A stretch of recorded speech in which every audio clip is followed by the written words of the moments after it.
ពេលឮភ្លេងក៏ទឹកភ្នែកខ្ញុំហូរស្រក់មកបន្តអាណិតនោះម្នាក់មានពាក្យចង់សួរតែបានត្រឹមលាក់តួចង់បាញ់ជាក់ក៏យឺតពេលហើយបែងដូងពីបាញ់ច្រាស់ទិលគ្នាវេលាមិនអាចបកក្រោយ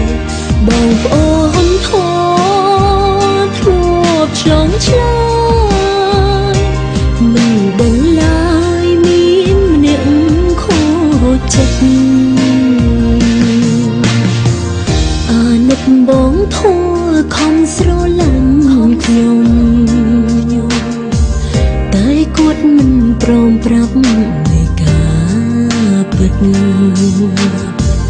អ្នកណាស្មានដឹងបើចិត្តក្រៅចិត្តមិនដឹងគិតអ្វីស្មានតែរាប់អា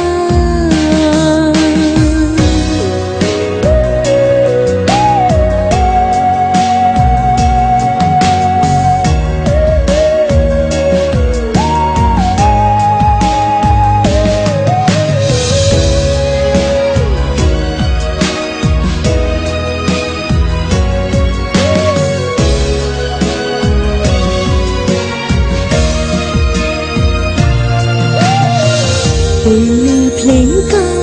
ទឹកភ្នែកខ្ញុំហូរស្រក់មកបន្តអាណិតនោះម្នាក់មានពាក្យចង់សួរតែបានត្រឹមលាក់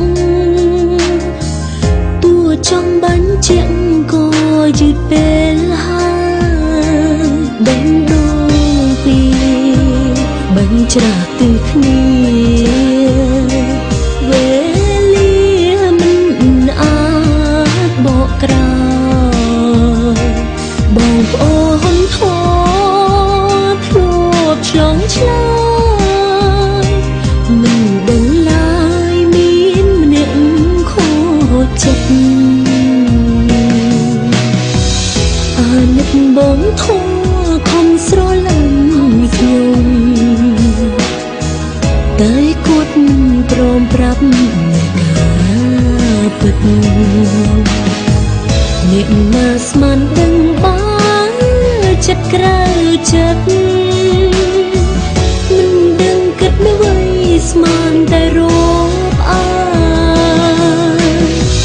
អ្នកណាស្មាន